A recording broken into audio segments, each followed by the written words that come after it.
tumebahatika leo katika makala yetu ya kuchambua mambo ambayo yanaendelea katika taifa la Kenya, na tuko na bahati ya kukutana naye mbunge wa Kimilili Didmus Barasa. Asante sana kwa kutukaribisha. Tunataka tuangazie mambo machache kwanza katika yanayoendelea katika taifa la Kenya. Lakini kwanza hebu tuambie umekuwa vipi wewe?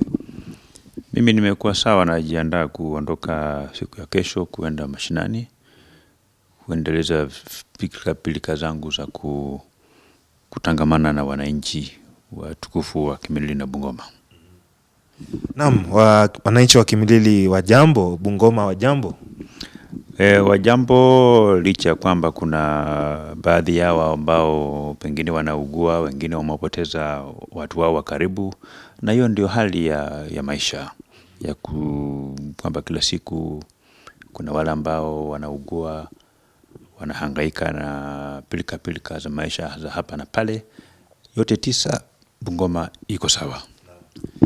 Wakati huu bunge iko kwenye recess ama likizo fupi, sijui kama mbunge, najua mambo shughuli za bunge kwanza huja namba moja. Sijui kabla muende kwenye recess ama baada ya kutoka kwenye recess kwenye likizo, shughuli gani labda Wakenya watarajie katika bunge ambalo mambo yanakuja? Yale ambayo yanakuja katika bunge la kitaifa msimu huu wa bajeti ni kuweza kupika msasa yale makadirio ya bajeti ya mwaka 2025-2026 ambayo kamati tofauti za bunge zimeisha piga msasa.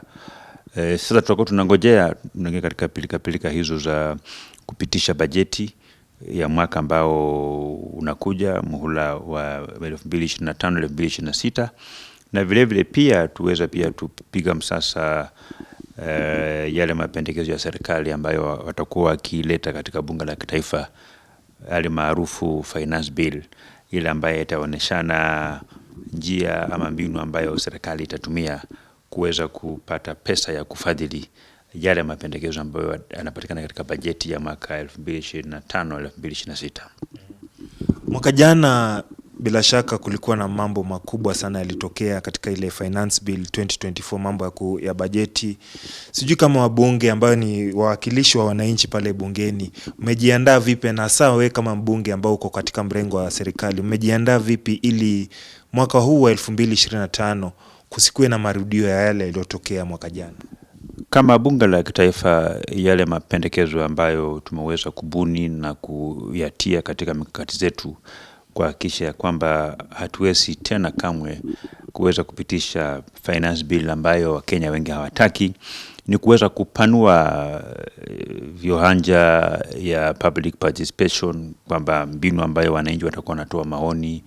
Mara hii tumeweza kupanua, uliona vile tumefanya public participation katika sheria ya CDF, kwamba kwa kila afisi ya CDF ama afisi ya mbunge tutakuwa tumeyafungua yale afisi zile, ili Wakenya wakuwa wanatoa maoni, na si tu maoni peke yao ambayo tutakuwa tunataka kuiangazia, kwamba bunge la kitaifa kuenda mbele itakuwa pia inayatilia maanani yale mapendekezo ambayo Wakenya watakuwa wanatoa, hivi kwamba Wakenya wakisema kwamba hawapendi hiki, tutakuwa tunaangalia asilimia ya wale ambao wanapinga. Kama wale ambao wanapinga asilimia ni zaidi ya 50, tutaweza kutupilia mbali yale mapendekezo ya marekebisho ambayo tutakuwa tunayafanya.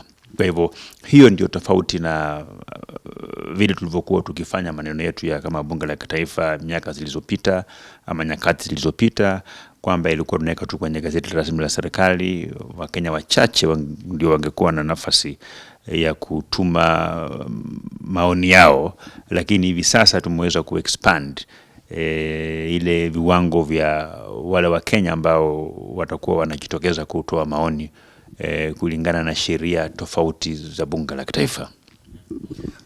Wakati ule ambaye tayari public participation ile kwenye constituency level ilikuwa imeanza tayari, lakini nakumbuka mwaka jana lile swala lilikuwa swala kula lilishirikishwa kwenye public participation. Wengi wa Wakenya walisema labda ilikuwa influence ama yale maoni yao walitolewa hayakuzingatiwa katika bunge. Unajua finance bill ambayo tulioifanya katika awamu ya muhula wa makadirio ya pesa ya 2024-2025 yalikuwa katika hali ngumu sana ya kisiasa. Unakinziwa ya kwamba muungano wote wa NASA hasa chama cha ODM walikuwa wanapinga serikali, tulikuwa tunapingana nao vikali. Unajua kawaida wale ambao wapinzani wa serikali huwa hawaangazii yale mazuri ambayo katika sheria, lakini wanaangazia yale ambayo ndio mabaya. Kwa kimombo tunasema opposition to the government have got no business amplifying the gains and the benefit of a bill. That is the work of the government itself. But their main role is to amplify the areas where they think are grey, the areas that they think are not good, and that it will earn them some bonga points before Kenyans if they come out to not to oppose and not to support. Lakini maneno siasa yote kuanzia sasa imebadilika. Wale ambao waliokuwa wakipinga ile finance bill ya mwaka uliopita, wengine wao ndio sasa waziri wa fedha, ndio mwenye kusimamia masuala ya treasury yote. Sasa wale ambao walikuwa minority wakati ile ya kupinga, sasa hao ndio wanatengeneza sheria yenyewe hivyo. So we are in a completely different political environment. Na sitarajii kwamba yale tuliyoyapitia mwaka uliopita tunaweza kuyapitia mwaka huu, kwa sababu saa hii tuko na political goodwill, na waziri ambaye anahusika na kutengeneza ile sheria ya fedha amefungua ofisi yake kwa maoni ya Wakenya wengi. Si tu kwamba unakuja na sheria ndio unakwenda kutoa maoni ya Wakenya. Ni vizuri vile Mbadi amefanya kwamba kabla ya kuunda zile sheria amekuwa akiengage various institutions kwamba apate mawazo yao ndio aweze kukarabati ile sheria yenyewe. You know, that is what makes the whole difference between the finance bill of yesterday and the current finance bill that we are doing. That the finance bill of yesterday, it was done under the leadership of a minister who did not operate within an open door policy. He never engaged experts before coming up with that proposal. But what John Mbadi is doing, and what the government of Kenya is doing presently, is that they are engaging various opinion leaders, various institutions that are very key in so far as the economy of this country is concerned. So by tapping into what they have to say, it actually improves the proposal itself. That before a proposal is tabled in Parliament for debate and consideration, at least it has encompassed some thinking of Kenyans, so that when we will now take it for public participation, utaona kwamba tayari iko na maoni ya Wakenya ndani. So na pia tutaangazia yale mapendekezo ambao Wakenya watatoa. Jinsi unavyosema, labda unamaanisha ni kama una oversee ama unaona mambo mwaka huu yataenda shwari. Iwapo labda kutakuwa na tofauti za kimaoni kutokea either kwa wananchi ama kwa wanasiasa ama political class ama opposition, sijui kama upande wa serikali na pale bungeni mnatarajia kuhandle aje ndio maana kusitokee na zogo ama crisis. Bunge la kitaifa na nchi ya Kenya kwa jumla ni nchi ya kidemokrasia. Maanake ni kwamba wengi wape, wachache wasikize. Kwa kimombo tunasema that the minority will have their say and the majority will have their way. And we will debate this bill on the basis of how we are persuaded in terms of what benefit it brings to Kenyans. And just echoing the statements by Treasury, they had indicated that this finance bill may not necessarily propose any further tax measures, maybe tax reliefs in terms of the very many taxes that we approved. There is a team that does monitoring and evaluation. Maybe if there's a report from the team that does monitoring and evaluation of our policies will be able to do a report that can result into reviewing of some taxes downwards, I think we will be happy. But Treasury has indicated that so far the available taxes and the available ways of raising revenue is enough to sustain our budget. And I think also I also want to laud the government approach to use the pension from Kenyans, to borrow pension from Kenyans and fund various development projects. It happens all over the world. If you go to America, you go to England, you go to China, you go to Germany. The other week I was in Australia, and I interrogated the Australian government of raising revenue without borrowing expensive loans from IMF, World Bank, and other development partners that comes with stringent conditions that doesn't favor the great citizens of our country, is that you borrow the pension that Kenyans give.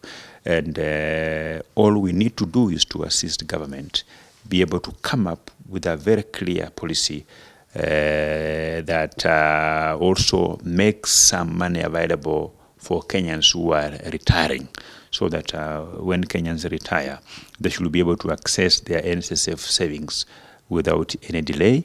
And we just need to put in a system that will ensure that even as the government borrows money from NSSF to do our roads, we are doing it in a manner that we are cognizant of those who will be retiring in the next 6 months, 7 months, or 3 months, to ensure that their savings are available, not to jeopardize their ability to access these NSSF savings that they want. Because Rome was not built in a day, but was built by the Romans. I think there is nothing wrong from when the government borrows the NSSF money, because we have got laws in our country that guides contribution to NSSF and how an individual can access these NSSF funds. So, for example, if you have a young people who are between the age of 20 and 45 who are not near in retiring, the money which they are contributing, instead of this money lying somewhere idle, some of this money, mismanaged by the trustees, by NSSF trustees, by investing in things which doesn't bring much profit. This money should be available to be borrowed by a government so that we can be able to develop our country. We have the capacity as Kenyans to develop our country. And when we say that the population of our country being over 40 million people is not a weakness but a strength, what we mean, therefore, is that we can actually use the money which Kenyans are contributing to NSSF to borrow this money, develop our roads, provide the necessary infrastructure that will provide an enabling environment for Kenyans who do business to thrive, for Kenyans who are agriculturalists, who are venturing in agribusiness, for them to thrive, by ensuring that we open up our rural areas so that our rural areas can be accessible by very many institutions that provide ready market for various agricultural products that are produced in our country. So by so doing, I think it's also going to ensure that we do not increase taxes for the Kenyans. Kuna swala pia, the issue of the debt ceiling. Do you think Kenyans keep asking themselves, why do we keep borrowing? Why do we keep borrowing? Other than the idea where you're suggesting government should borrow internally and just take from the funds that are available, kama hiyo mambo ya NSSF. Sijui kama wabunge mnaonelea vipi jinsi wa Kenya wana complain government is borrowing too much. Nyinyi kama ambao mko pale ku oversight, sijui mambo haya yanaenda vipi? You know, there is no country that can avoid borrowing in its entirety. And when we came in as Kenya Kwanza government, when William Ruto was sworn in as president, we had very expensive commercial loans that the previous regime already plunged our country in. kulikuwa na madeni ambayo tayari serikali ilikuwa imekopa, na vile unavyojua ama vile Wakenya wanavyojua ni kwamba government exists in perpetuity. Hata kama ile serikali ndiye sio hii serikali ambayo iliweza kuchukua ile madeni, serikali ina jukumu ya kuendeleza sera zake za kusonga mbele, na ndio sababu serikali hii kile ambacho imefanya kwamba imeweza kwenda kuboro loans ambazo sio kali. What the government has done is that because they already existed very expensive loans with very huge interest that our previous regime had plunged our country in, and the country was almost slipping into the debt distress, almost defaulting. So what our government did is to go and borrow cheap loans, negotiate cheap loans with low interest rates, offset these very expensive ones so that the country cannot be in the debt distress. That is basically what happens. Kwa lugha ya rahisi ya Kiswahili ni kwamba kwa mfano kama mimi niko na deni yako ya shilingi 10,000 na wewe unanidai kwamba hilo shilingi 10,000, tuseme shilingi milioni 10 ambayo nimeboro kutoka kwako, na interest rate yako kwa mfano ni 30% kwa mwaka, na nimefika pahali kama mtu binafsi kwamba siwezi mudu kulipa pesa hizo na ile interest ya 30% kwa mwaka, na pengine nimemtafuta bana mwingine ameniambia kwamba anaweza akanipatia pesa ile shilingi milioni 10 ya kulipa hii deni ambayo wewe unanidai, na ile pesa milioni 10 ambayo atanipatia pengine aniambie nitaweza kulipa kwa interest ya 5%. So hiyo pia itaweza kunipunguzia gharama ya hiyo interest ya 30%. So that is basically what the government of Kenya did, kwamba kulikuwa tayari na deni ambayo interest rate yake, kiwango ya riba ilikuwa juu zaidi. Kwa hivyo serikali ya Kenya ilienda kachukua madeni mengine ika-negotiate riba ya chini, na tukaweza kulipa zile madeni ambazo zilikuwa very expensive, so that the country can now stabilize, so that our economy can now begin to breathe. You know, our economy was struggling with the financial epilepsy. Our country was struggling with financial epilepsy because of the loans that His Excellency Uhuru Kenyatta plunged our country in. And what we did as a government is to go and negotiate equivalent cheaper loans from our development partners, so that we can offset those very expensive loans and stabilize our economy. Now our economy is a bit stable.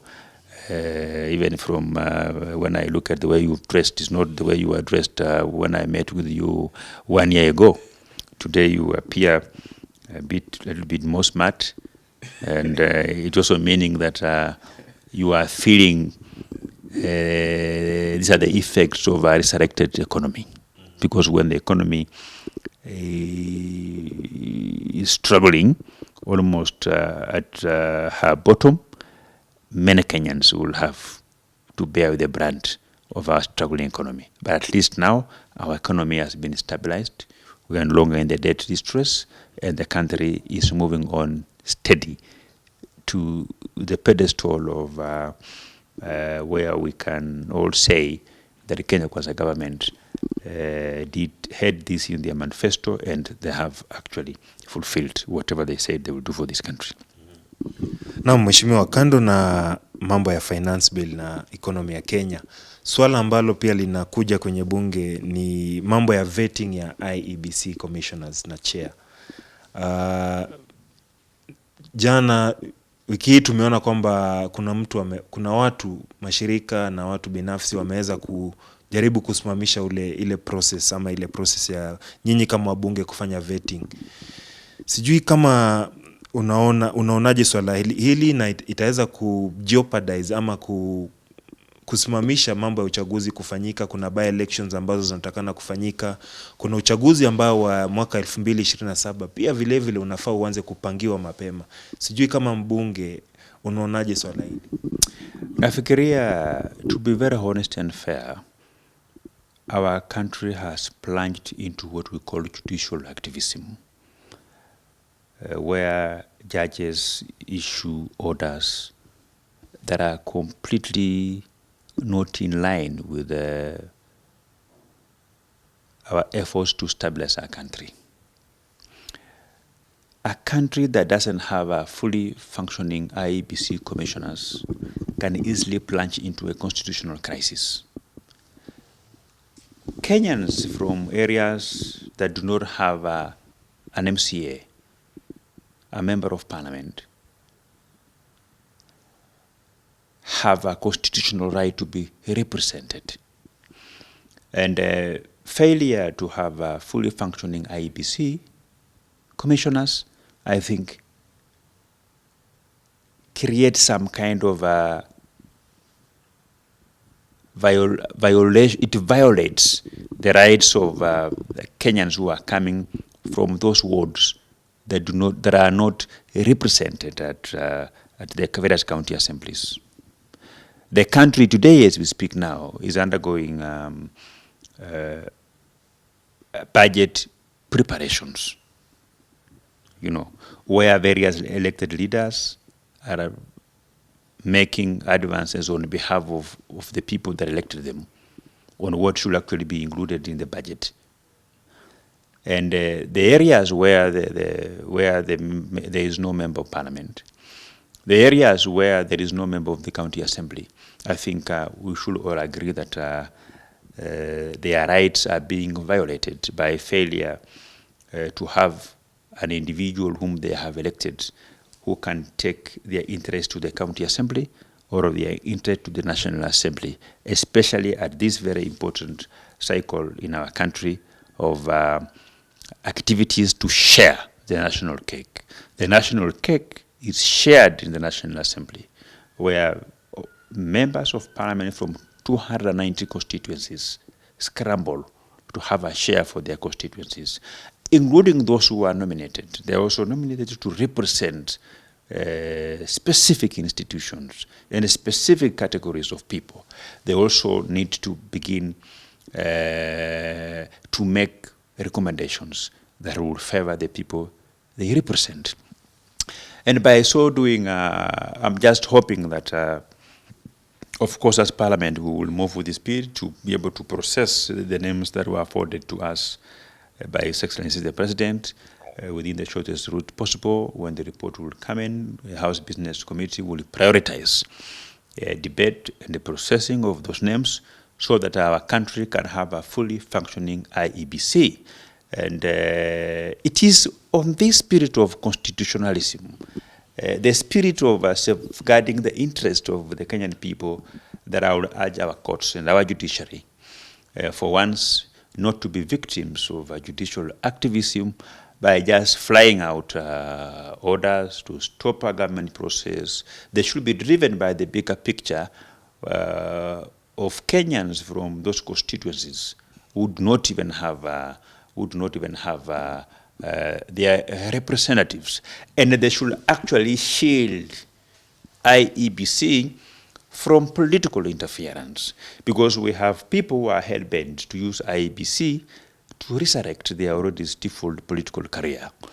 We have individuals in our country who have for very many years sacrificed our economic gains for cheap political reasons, because if you listen to those who are challenging the legitimacy of IEBC commissioners, they have no point. These commissioners are Kenyans. And they went through a rigorous interview process to where they are today now here. Somebody challenging their suitability. I think it is high time we as Kenyans, and I think the problem that we face as Kenyans is because of too much freedom that our constitution birthed. We have too much freedom. The constitution which we have currently in Kenya was written by activists. Activists are people who live in some kind of utopia. These are people who always build castles in the air. African countries don't require 100% freedom. where people can say what they want. You know, even people can go to court and say that even gayism is they should need to be recognized. They have a right. LGBTQ, all these kind of things. You know, we have opened up our country for abuse. You know, and I think from where I sit, we must have a government that only shares power with other arms of government, but limits the freedom of Kenyans not to be allowed to an extent where some people do whatever they think is right for them. We, as a country, we must change. As a people, we must change. That whatever I do is not just about myself, but it should be cognizant of my neighbors. It should be cognizant of other Kenyans whom we are sharing the country. You know, and I don't envy what Samia Suluhu did by deporting activists from Kenya. You know, in Kenya, Kenya has become a country of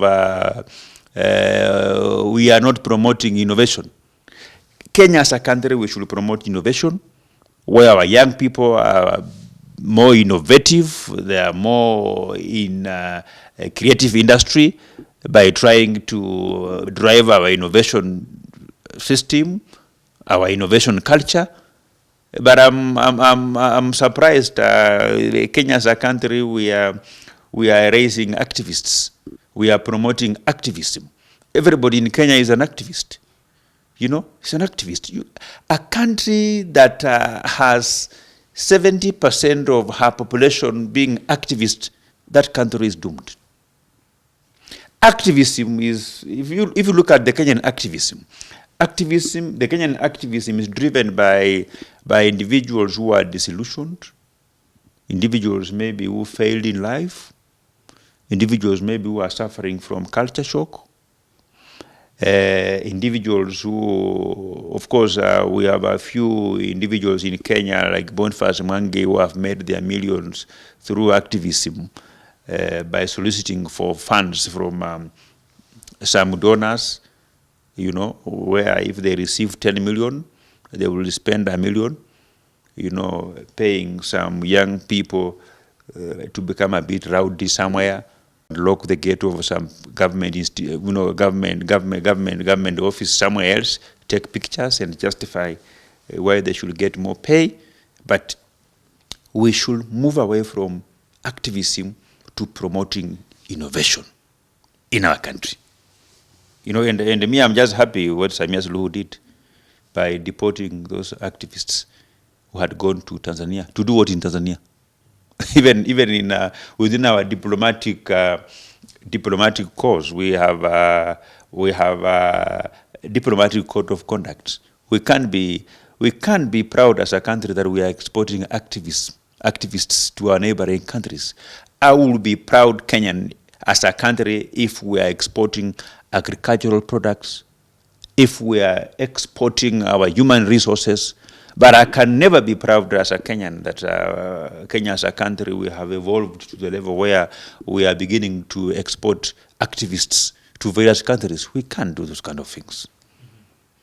You have said this is not judicial oversight, ni judicial overreach.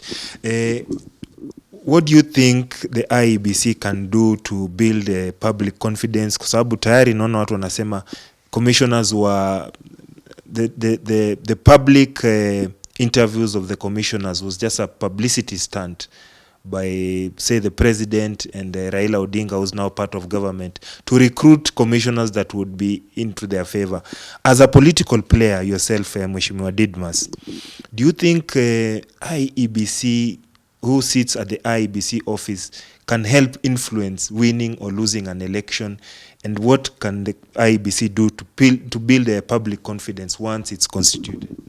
I think as a country, we are reading too much into IEBC commissioners.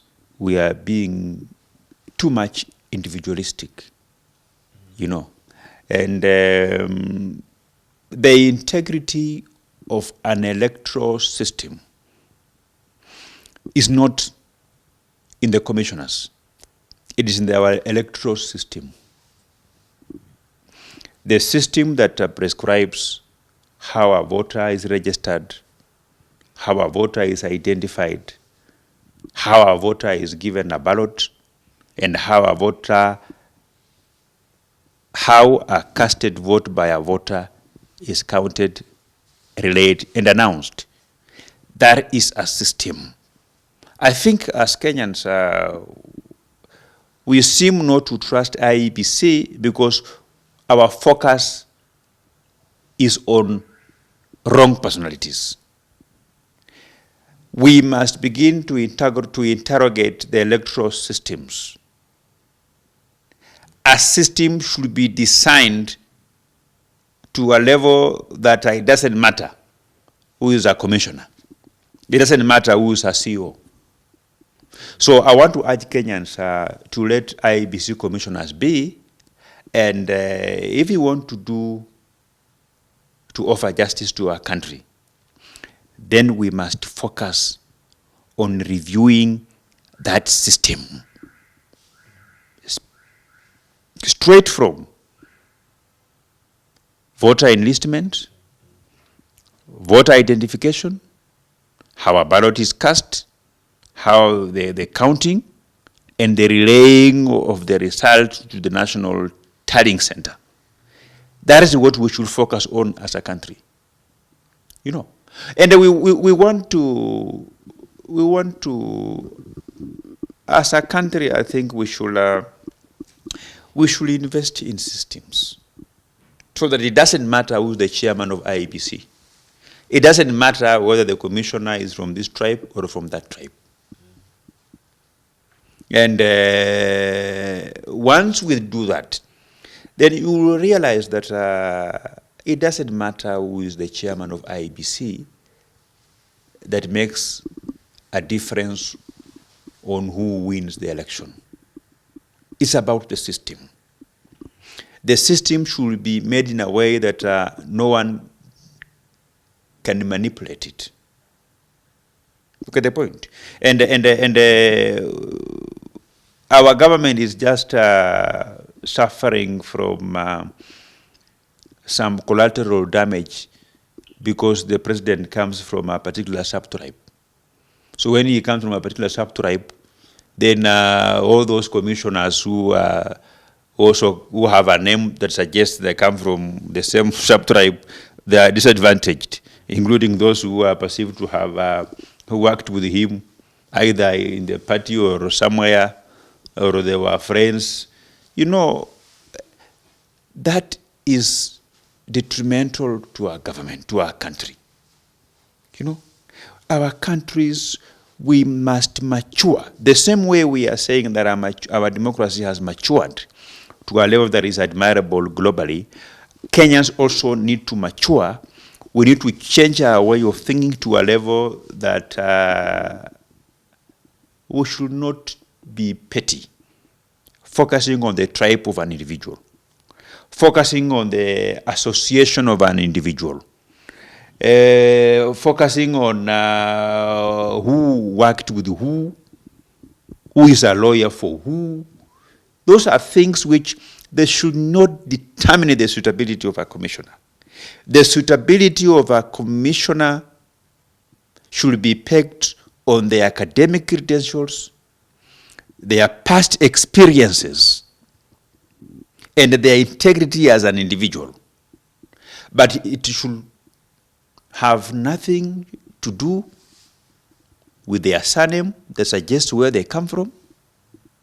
It should have nothing to do with their history of work experience in terms of they worked with who. We can't advance forward as a country if we keep holed up in such kind of a hole. You know, it doesn't mean that anybody who is serving as the commissioners and as a name that suggests he comes from the region with the leader of opposition, then we can say that the leader of opposition will manipulate him. We should mature beyond the tenets and the thinking that if a commissioner is Kamba, then Kalonzo Musyoka will manipulate that particular commissioner. That is hogwash. That is balderdash. We should mature as a country to the level where we need to trust Kenyans, regardless of their surname. Whether their surname begins with an O, begins with an S, we should trust that Kenyans will do a good job.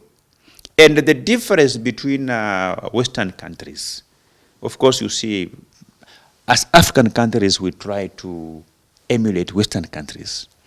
The difference between African countries and Western countries, the reason as to why African countries have continued to lag behind in terms of development and even democracy, where we have wars in African countries, where we have post-election violence, where we have chaos every time, where we have even coup d'etats dominating our history, is because of the thinking that a person who comes from this tribe, he will favor a presidential candidate who comes from his tribe. You know? While Kenyans are saying that we should not be tribal, while Kenyans are always thinking that we should have equal opportunities as a country, regardless of where you come from, whether you are a Luo, you are a Luya, or wherever, as long as you are a Kenyan, you have a national ID card, then we should live in a country that affords us equal opportunities. In the same way, I'm also asking Kenyans that we should run away from that parochial and cheap thinking that an IEBC commissioner from a particular community would favor a presidential candidate who shares the same surname with his or her, or who comes from the same ethnic background. We should not invest too much in the people. We should invest in the system. When the system is watertight, it doesn't matter who is the IEBC commissioner. It doesn't matter who the chairman of IEBC. It doesn't matter the age. And I think we must have a paradigm shift in the way we look at things, so that as a country and the African continent, we should begin to invest in systems so that it doesn't matter who's president. Kenyans will still get development. It doesn't matter who's the chairman of IEBC. Kenyans will get a free, fair, and verifiable electoral process that will get leaders that will have been voted in on the basis of their manifesto. That is what I think is ailing our country. What is ailing our country is not corruption. What ails our country is not taxes. What ails our country is not what many people think that our constitution. What ails the Republic of Kenya is the way of thinking of Kenyans. Our thinking should never be hogwash, where people are condemned because of where they come from, where Kenyans feel that so-and-so is not fit to be the chairman of IEBC, or to be a commissioner of IEBC, or to be a CEO of a particular company because of where he comes from. Today, in Kenya, if the president is from your tribe, even those people who get jobs due to merit, people will quick to say that because the head of state comes from their tribe, so they were assisted. So we must change our thinking. Once we change our thinking as Kenyans, then we will have the Kenya that we will all be proud of. We will have the Kenya that will provide an equal opportunity for everybody. And we will have the Kenya we want. The Kenya we want will never come if we don't change our way of thinking. Lastly, on the Kalonzo Musyoka had said some of the processes that the NADCO report had recommended were violated. Na sasa yeye amesema he wants to be consulted before, he wanted actually to be consulted before the IEBC commissioners were named or their names were forwarded to parliament. I think Kalonzo Musyoka, insofar as IEBC is concerned, the problem is Kalonzo Musyoka. Kalonzo Musyoka participated in NADCO, and the report came out. We agreed as leaders to reconstitute the IEBC selection panel so that we can incorporate the recommendations of NADCO insofar as the route to get these members of the selection panel is concerned. Political parties forwarded the names of their representative. By then, Wiper party leader was in Azimio. So Azimio forwarded a name. Then later on, when Wiper fell out with ODM, and there were complaints about whether Azimio still existed or not, Wiper went to court to challenge the composition of the selection panel. Actually, he managed to obtain an order to stop the selection panel because his argument was that the person apparently, in quotes, who represents Eastern or who represents the Wiper stronghold was not forwarded by Wiper. The leaders listened to him and they gave him an opportunity to forward the name of his long-term ally, Dr. Kokimuli. So he was satisfied, and the selection panel was constituted. It moves forward to the level where an advertisement was made. People send in their application letters to be chair of IEBC and members of the IEBC commission. The interviews were done on TV. People appeared before the interview. Nobody raised an issue until when, of course, when the names now were forwarded to the president, so that the president can pick and forward them to the National Assembly for vetting and approval. Kalonzo Musyoka reserves and says, I should be consulted. Kalonzo Musyoka is just exposing the problem that very many Kenyans have. That you think that the person who will win the presidency will be aided by the chairman of IEBC. And that because of where one comes from,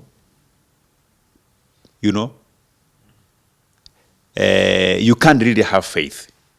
That the ability for you to have faith in IEBC is not pegged on the qualifications of the chairman, but is based on the commonalities in terms of where this person comes from. Does he come from the same region with the incumbent president?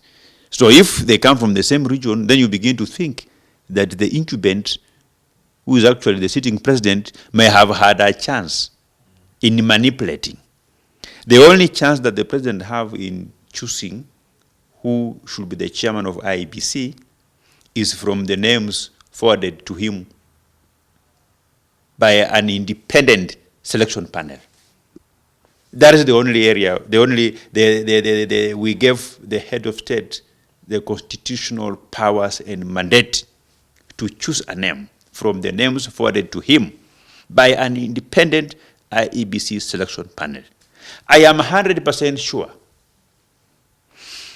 if following the same process and the IEBC chairperson that the head of state could have picked, if that person was Kamba, Kalonzo Musyoka would have had no problem. Because of the mentality of tribalism in his head. Because of the mentality of thinking that I can only trust a person if that person is a member of my community. If that person comes from a member of my community. I am 100% sure, because the chair of IEBC that has been proposed by President to ask members of parliament to approve comes from the same region with the president. So Kalonzo Musyoka is thinking that he will aid William Ruto in winning his re-election. I am also sure if that person was a Luo, Kalonzo Musyoka could imagine that that Luo will kind of support Raila Odinga to be president. I believe that the only problem that Kalonzo is having with the proposed IEBC chair and commissioners is because they are not campus. That is the problem of Kalonzo Musyoka. It is unfortunate that in our country we do not have a gadget that you can put on your hat so that you can be able to come up with a true recommendation of what is making this person behave this way. Because what makes Kalonzo behave the way he is behaving by opposing the whole process, it is not based on meritocracy or on anything else. If it's about merit, these people are overqualified. But the reason why Kalonzo Musyoka is opposing these people is because they are not campus. I ask the party leader of Wiper, our former vice president, please stop being tribal. For once, remove tribal lenses and see these people as qualified Kenyans, Kenyans of reputable character that can deliver a reputable election before our country. Let us shift our discussions from discussing about personalities and let's begin to discuss about systems that can be put in IEBC, systems that are for posterity, systems that are watertight, that cannot be manipulated by an individual, so that Kenyans can spare their energy from this wanton tribalism which you are perpetuating so clearly. Because when you are given an opportunity as the Wiper party leader to nominate a member to the IEBC panel, you never nominated a Luya. You never nominated a Luo. You fronted a name of your fellow Kamba because you seem not to believe that anybody can be trusted apart from a member of your tribe. Please, for once, Your Excellency, Stephen Kalonzo Musyoka, smelled the coffee and lead from the front as a leader. The same way we are advocating for a seamless Africa, for a borderless Africa, for a borderless East Africa, we should have a borderless Kenya, where the tribal barriers should not dominate our minds when faced with a decision to choose on who is qualified to be the chair of IEBC or not. For once, Honorable Stephen Kalonzo Musyoka, I beseech you as your son. I politely ask you, don't be tribal, don't be watermelon. Let Kenya have a fully functioning IEBC. And let's shift our discussion from discussing personalities at IEBC and begin to discuss about systems, policies, and procedures that can engineer our electoral reforms. Now, still on the election issues, Mheshimiwa, wiki iliyopita aliyekuwa naibu wa rais Rigathi Gachagua ameweza kuanzisha chama chake anakiita DCP. Realignments za mwaka 2027 zimeanza kutokea. We kama mbunge wa ruling party, sijui ruling coalition, sijui mnaona vipi ile formation ya hiyo chama? Do you think it is going to eat up into President William Ruto's support base na ku-affect maybe re-election yake 2027? Mimi naona tuko na vyama vingi vya kisiasa hapa Kenya. Na chama ambacho kiliundwa na naibu rais hivi majuzi, mimi sina shida na hicho chama. Shida yangu tu ni kwamba we need to have a discussion as Kenyans as to whether a person who left office by way of impeachment is allowed by our laws to be a party leader of a political party. When you are a party leader of a political party, that party should be led by an individual who is not an impeachee.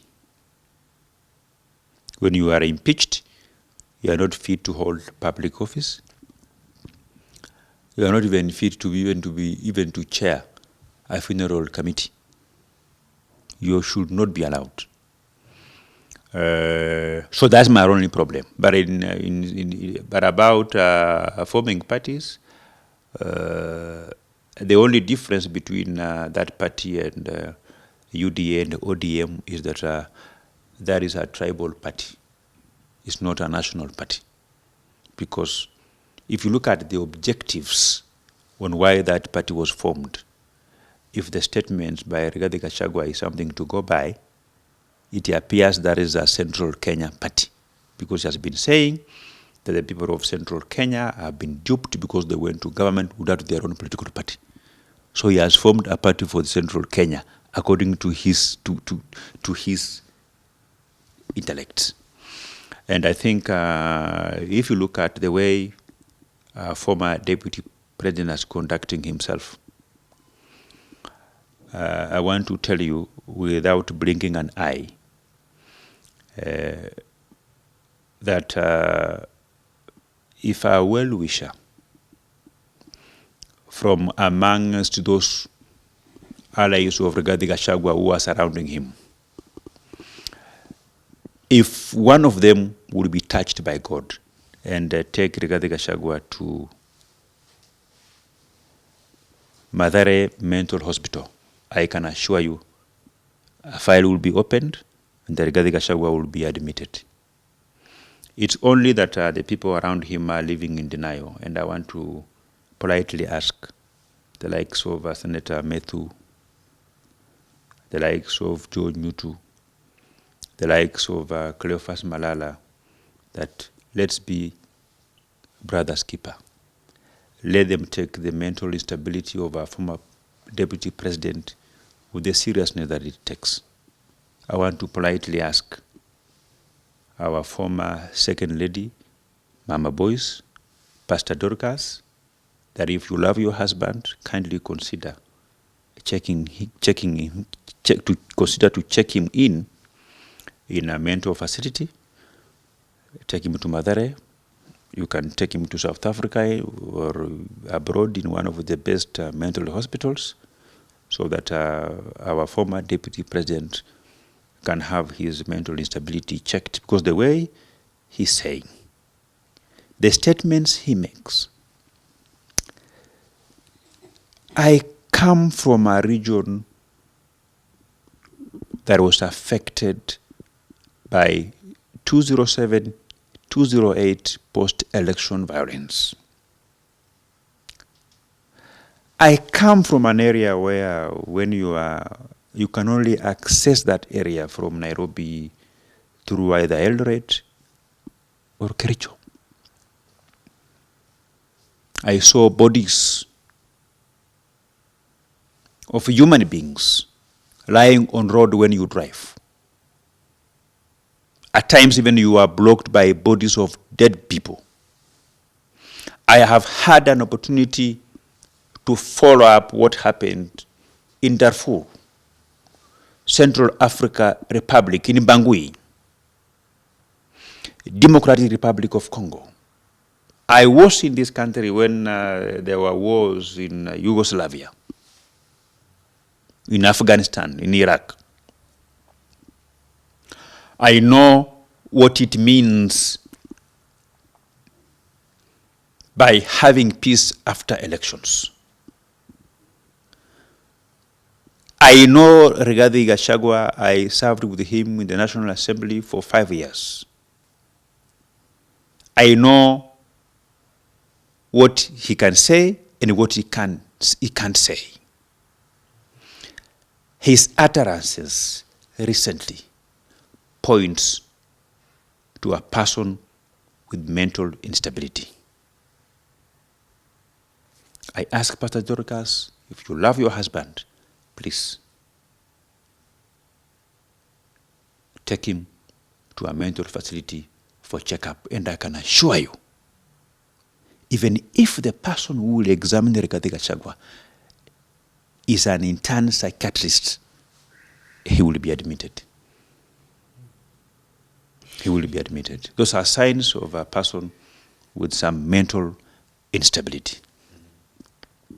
Mheshimiwa, with that party being formed, the utterances and all the political whatever aside, do you think this could eat up into President William Ruto's election basket and re-election bid in 2027? I could have only commented about whether this newly formed party by our former deputy president will eat into our support or not, if I could have listened to their manifesto, if I could have listened to their plan, if I could have at least known who is going to fly their party flag insofar as running for president is concerned.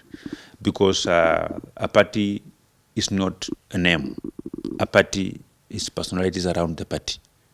A party is individuals. Tomorrow, if Raila Odinga leaves ODM, ODM will die, will become a shell. So ODM is not ODM. ODM is Raila Amolo Odinga. UDA is not UDA. UDA is William Samoei Ruto and the personalities around it. So looking at the personalities around this newly formed party by a former deputy president, I've seen the personalities around there. I can tell you, if I form a party tomorrow, as Didmus Wekesa Barasa, and I begin to have a contest with them in terms of popularity, I can't lose sleep. If myself as an individual, I can't lose sleep. If I were running against the personalities that are surrounded this newly formed party by a former deputy president, then I can tell you William Ruto, Kenya Kwanza would not lose any sleep because of this party.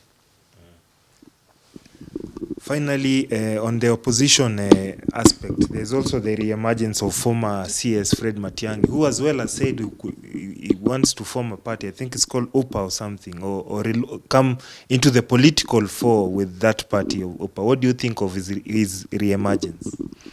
I think the kind of a person and my ambitions to run for governor of Bungoma and the respect I have in this country, I'm not going to discuss a person of Fred Matiang'i and his party because it's not my equal, it's not of my level, and not that I am disrespecting him, but you and me knows that I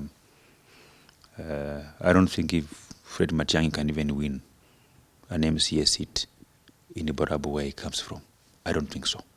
These are people who have who stole too much money during their tenure, and they are just being itched by the too much money they have to bloat their ego to begin imagining that they can be president of the Republic of Kenya. Mheshimiwa, let's get closer home, a bit closer home. You obviously mentioned your ambitions of becoming Bungoma governor. Let's start with an issue that has been quite in the forefront this week, the issue of Zoya Sugar and the lease on Zoya Sugar. I have followed some of your activities and I saw you went into an engagement with members of the public to try enlighten them. Sijui mambo haya yamefika vipi? Kuna wabunge pia wamejitokeza wengi kutoka region ya Western Kenya, Bungoma County. Wamejitokeza kusema the lease is the government is hiding something behind the lease. It is not a lease to help the sugarcane farmer, to help the farmer around Zoya and the entire Bungoma County to sell their produce, but actually it is an aspect either to take the land that belongs to Zoya Sugar or just to take the assets that belong to Zoya Sugar. I don't know what you... You know, a decision must come from an objective. And an objective must be designed to solve a particular public problem. So ask yourself, the objective to revive Zoya,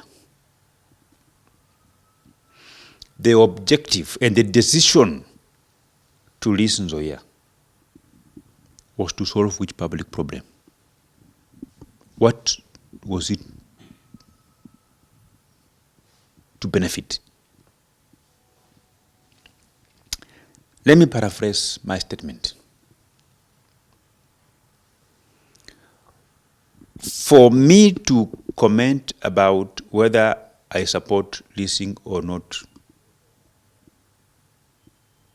must be determined by the very objective that made the government took that direction. And the objective was only one, or rather two. Number one, to ensure that cane farmers around Zoya who take their cane to Zoya Sugar, they are paid within a reasonable time, even 7 days.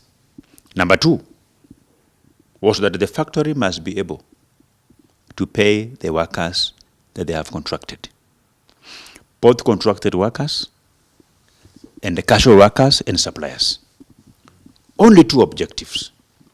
The objective of raising money for the government was never there. There are only two problems that existed with the status quo. Number one, failure to pay farmers on time. Number two, failure to pay workers and the suppliers. There was no problem that the exchequer was struggling, that our economy was struggling, and we have to sell Zoya to pump money into our economy. So those being the way they are, it only leaves you with the very one simple question to ask yourself. If the main objective was to build the capacity of Zoya Sugar to pay farmers on time, pay workers and their suppliers, then the discussion about the cost of leasing land doesn't exist. Zoya was not to solve or was not to get money for the government of Kenya in any way. It was never part of the objectives of all our engagement. So when you now ask me, I can even ask a very stupid question. Those who are opposing the lease from Zoya, they are saying that the nuclears had been leased to this investor cheaply. Suppose 1 acre piece of land has been leased at 10 billion, and you raise 25 billion. Where will this 25 billion go? They will go to exchequer. They will go to be embezzled somewhere in Nairobi. They will go to run other government programs elsewhere. So as a leader from Bungoma, I don't care how much money the investor paid the government to get land, the nuclears. All I care is the efforts by the investor to resurrect the factory, to buy new machines for the factory, begin to crush cane, pay farmers on time, and pay employees and suppliers for the services rendered to the factory. The other things about the cost of land is neither here nor there. Those who mislead the public to say that that land belongs to the people of Bungoma are all wrong. That is government land. The people of Bungoma who are living there were willfully resettled elsewhere. They were compensated. They were compensated. And that factory is not going to move anywhere. So I support the leasing to that investor, because there is a thin line between a private investor and government when you look at it from a farmer point of view. Yeah? That all the farmers will care is to sell their cane and be paid on time. It doesn't matter whether the person buying their cane is a Kalasinga or is a Mzungu, whether he is short or tall. What matters is that once you supply your cane, you should be paid within a reasonable time, 7 days or 14 days. We have farmers who supplied their cane to Zoya Sugar 5 years ago, and they have never been paid. I supply cane farmers. I supplied cane to Zoya Sugar factory in the year 2014. Up to today, they have never paid me their money. But I've since moved to take my cane to Naitiri Sugar, which is owned by Rai. Today, if they harvest my cane, they pay me within 7 days. Yeah? And even those leaders who are opposing the lease of Zoya Sugar, those who are engaging in cane farming, actually they are taking their cane to either to Busia Sugar, which is a private, West Kenya Sugar, which is owned by Rai, Kabras, which is also not owned by government, or Naitiri Sugar that is owned and run by Rai himself. You know? People have been asking the question, why, there was a question about the process, the leasing process, and also, as you have mentioned, why Rai? That is the question they're asking. You know, we moved, it has been a long process that began in 2017 when I was first elected in the National Assembly. The late Henry Bocha was the chairman of a privatization commission at that time, was driving the whole process. He left, it came Paulo Tuoma. He drove the same process. There were meetings that were held in Bungoma and in Nairobi. The infamous one is the one that was co-chaired by Wycliffe Oparanya and Eugene Wamalwa and Mwangi Kiunjuri as Minister for Agriculture by then. And the resolutions were out. They recommended privatization of Zoya Sugar. We just refined that privatization and say we lease it for 30 years. 30 years is not a very long time. If I will not be there, other Kenyans will be there. This country will exist for the next very many years. We will pass, other generation will come. Today, I have made the decision to support the lease of Zoya Sugar for 30 years. When 30 years lapses, I think I will be around 72 years. If I will be there or not there, I have children. I have about 3 children. They will be old enough. They will take over that discussion to their liking and drive it forward. So we cannot live in denial that 30 years are too long. I don't know whether I'll be there or not. This country must continue whether you are there or not. There are generations. Every day children are being born. Others are being looked for. And if you will not be there, they will be there. And they will chart their own path at that time. And they will move forward. And say that why Rai, I was not part of the process that evaluated bidders. But I know for a fact that we have created systems that guides government on evaluating and selecting bidders, successful bidders. Especially when it comes to public entities. And that question should be asked to PPRA, Public Procurement Oversight something, Regulatory Authority or something. But insofar as I'm concerned, I know that the whole process was driven by sober Kenyans who are not being driven by any other interest apart from farmers being paid on time and workers and suppliers as well.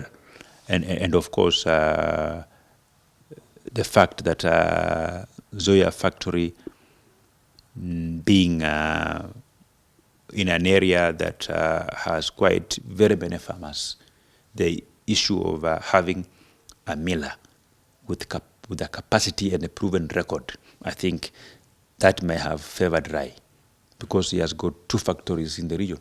He has West Kenya and he has Naitiri Sugar. And to make the matter worse, there are only leaders from Trans Nzoia who are making noise, and a few from Bungoma, as if Zoya Sugar is the only factory in the country that has been leased. We have all government-owned millers in Kenya has been leased out to private individuals, private investors, private firms. Have you heard any noise in Kisumu? Have you heard any noise in Homa Bay, South Nyanza? You haven't heard any noise, Only Anyang' Nyong'o said something and it was misquoted by the media houses, which Anyang' Nyong'o, being a professor, he retracted and he issued a proper communication So they are all aligned. They are all in support of those millers. There is nobody who knows how to do demonstrations and throw stones better than people from Nyanza. But they haven't, because they are alive to the fact that the people from Nyanza who grow cane as a cash crop have a right to be paid their money for cane supply to those factories within a reasonable time of not more than 7 days. Yes. Okay, Mheshimiwa, as a very senior leader in the Bungoma County, and you're, God willing, maybe you could be the next governor of Bungoma, what is your final advice to the people of Bungoma to trust this process, or to answer the questions they've been asking themselves? Should the lease go ahead? Wale wanasiasa wanaendelea kuongea, what should happen? The lease was finalized. The miller was handed over to Rai. The factory, as we speak today, for the next 30 years, it belongs to Rai. I have been told that they have already disbursed 150 million to pay the arrears of the workers, including the pension that was deducted by the factory, but was never remitted to the pension schemes. I am aware that Rai is doing an assessment with the factory to identify obsolete parts that will be replaced, and to identify the processes that will have a brand new machine, so that the efficiency of the factory can return back to at least 85%, 85-90%. I am also aware that all the employees of Zoya Sugar will be given 12 months to work without being disturbed. Then after 12 months, those who are willing for early retirement, they will be granted that opportunity in accordance with the laws of our country. Those that Rai will feel he doesn't require them, he doesn't require their skills, because he wants to automate the most parts of the factory by employing computer-aided technologies, programmable logic controllers. You don't have physical human beings testing the quality of sugar by putting it on their tank, or using their eyes to look at the color of their sugar. That will be, the computers can be able to give you that. So if you will require that, at that time it doesn't require some specific employees, those employees would be required to leave the factory in accordance with the laws of our country. 12 months. Those who feel that they don't want to work for I, and once you are on a salary, and you can also apply for another job and move to another employer, they will be free to do so. So, in a nutshell, the decision by government to lease out Zoya Sugar Factory has benefited the farmer, the workers, and the suppliers. Mheshimiwa, you mentioned the politics of the region taking center stage in this issue. Yesterday, or early this week, starting this week, we saw the governor of Trans Nzoia was arrested and charged for matters related with his county, graft in his county. As a leader from the region, do you think, how do you take this issue first? Number one, Governor George Natembeya is not the first Kenyan to be arrested. I have also been arrested severally on other issues. When the police arrest someone, it is in accordance with the laws of our country that there is a conflict that needs to be resolved by the court. And a conflict that has to be taken to court to be resolved begins by police arrest or a police summon and arraignment of the said party in court before a judge. That is what happened. And on the same day when Natembeya was arraigned in court, I also had around more than 6 people from my constituency, Kimilili, were also being paraded in court in Kimilili on various allegations, trespass, assault. So the fact that George Natembeya appeared before a court of law cannot be subject for my discussions, because there are very many Kenyans who go to court every day. Even as we speak today, thousands of Kenyans have taken plea in court on various offenses and various allegations. The position of an individual being arrested, to me, is not exceptional.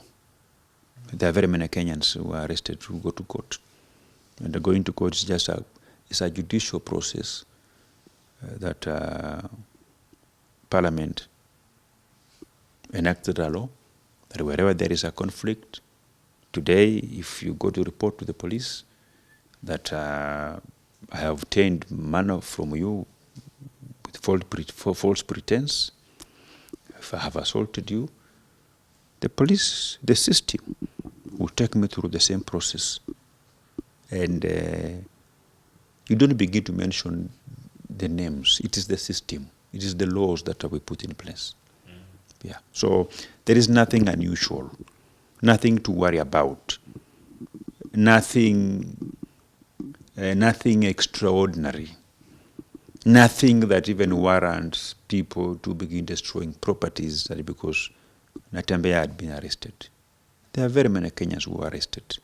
Those people were even protesting in Kitale town yesterday because their governor had been arrested.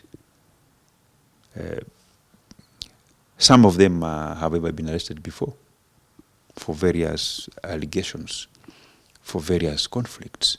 So the country should move on, the county should move on, Kenyans should continue doing what they do. The people of Trans Nzoia should continue to engage in the activities that will afford food on the table. They should continue doing what they do to get money, to run their families. Natembeya being arrested is just a process which is normal. It is not peculiar to him himself. It is not unusual. It's very usual. Mheshimiwa, what do you think of the sentiments that his arrest or whatever the case, the charges that are placed against him, whether he did it or not, are being pushed because he's jostling to become the official spokesman of the Western region? As a leader from the Western region, what do you think about that? You know,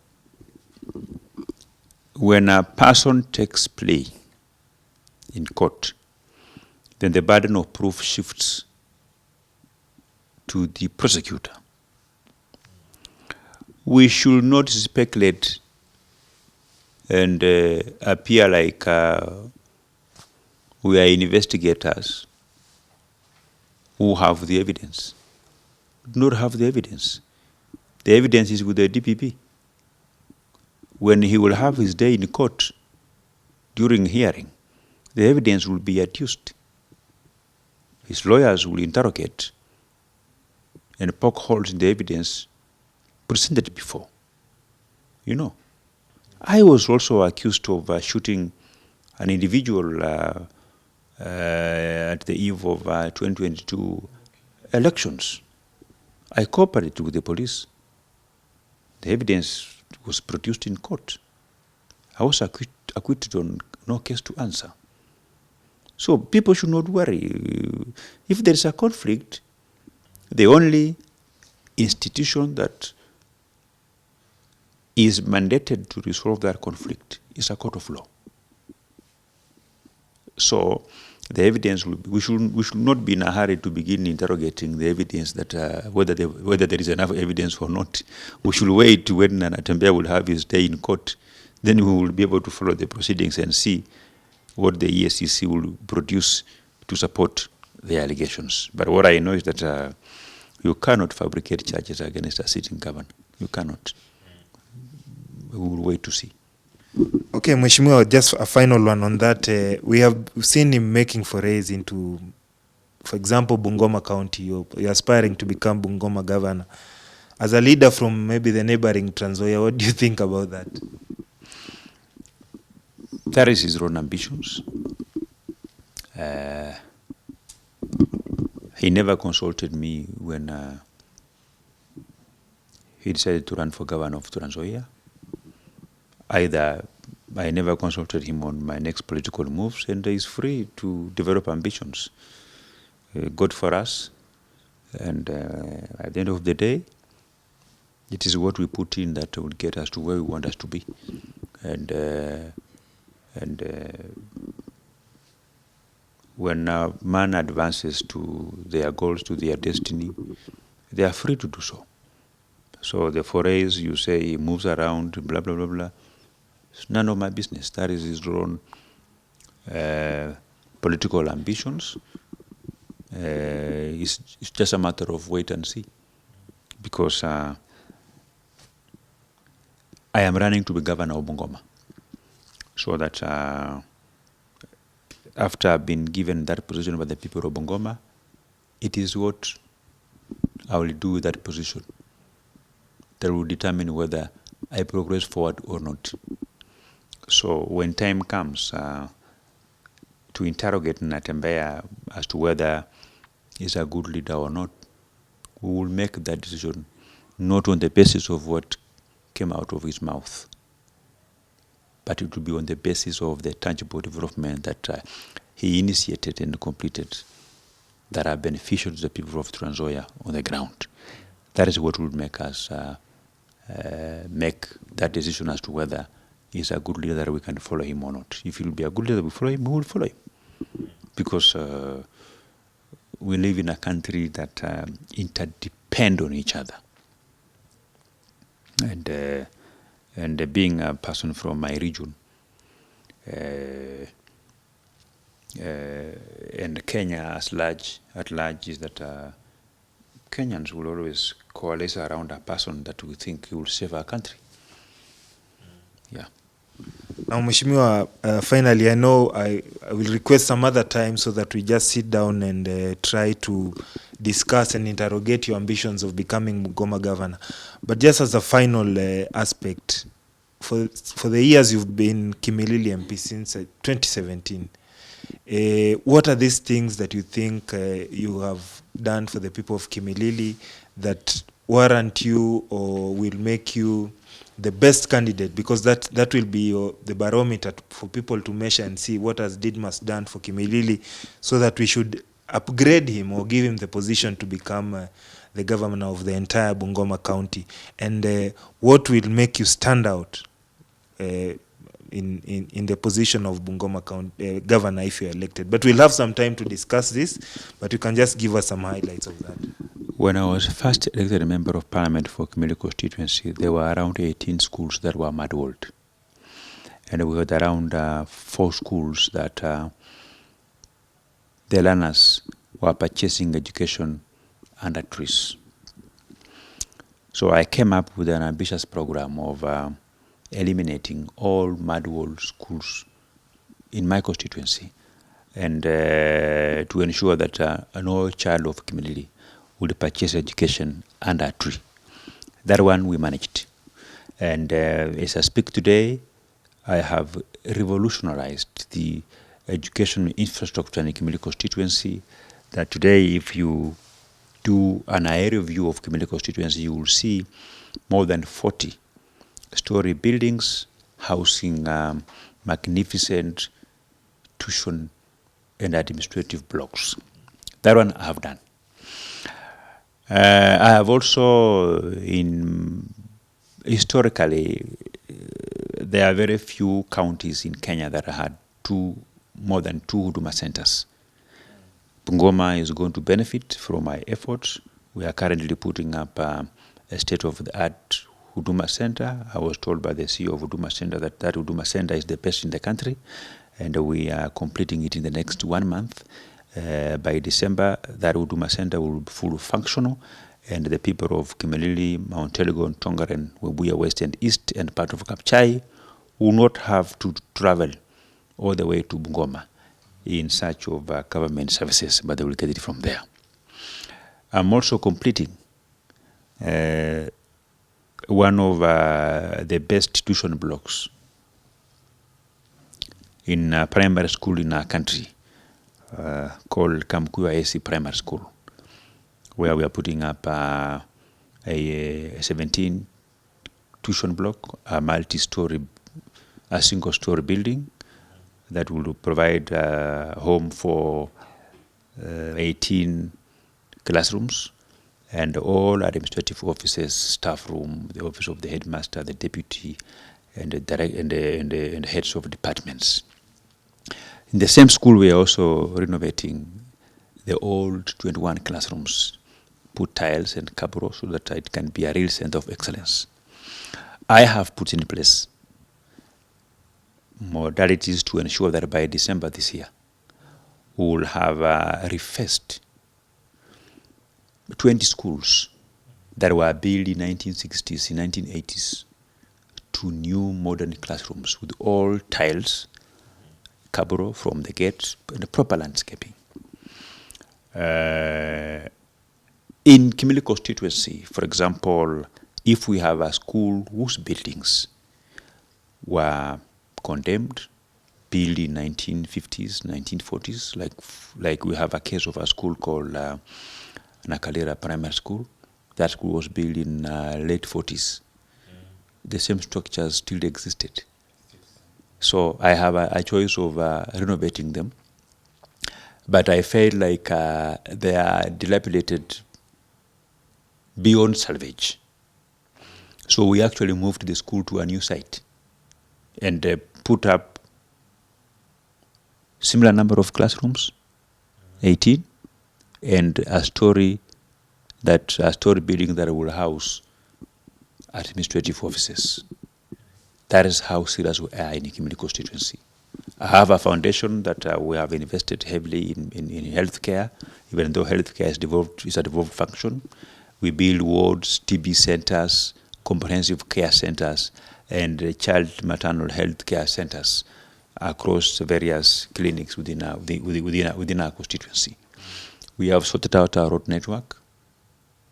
A majority of our roads are passable. And I have also kind of developed a development blueprint that members of parliament who will come after me will just plug in and play. It's only in the Kimilili constituency where as a member of parliament, I have an ambulance that offers ambulatory services free of charge for our people. Yeah. Evacuating them from their home to the hospital for medical attention, evacuating them from one hospital to the other for proper medical attention. And it's only in the Kimilili constituency that we agreed to say that everybody deserves to live in a modern house that doesn't leak. And we came up with an ambitious process of eliminating garage thatched houses and putting up mabati houses that are a bit modern and are not prone to leaking roofs that children have, that people have to stand and find a corner when it's raining at night because you can't sleep with a leaking roof, that you have to hide somewhere in a corner until when the rain subsides before you begin to sleep. Some are even taking their children, especially those children who are young, to their neighbors when it was raining. So in the Kimilili constituency, I sorted out that one. that the generation that will come will remember me and the team that I've worked, that I will continue to work together, and the people of Kimilili who are alive during my tenure as the Member of Parliament, that we have done what the previous members of Parliament never did.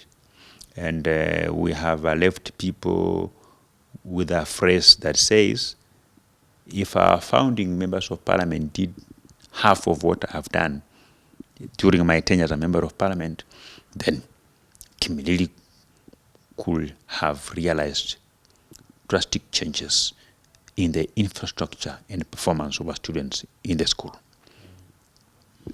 Naam, asante sana Mheshimiwa. I will request for the purposes of our viewers, we have another sit down just to solely discuss the issues of Kimilili and your ambitions for Bungoma County. Thank you very much. Yeah, thank you very much. That has been Mheshimiwa Didmus Barasa, Member of Parliament for Kimilili. Until next time, thank you very much for watching. Kosawa?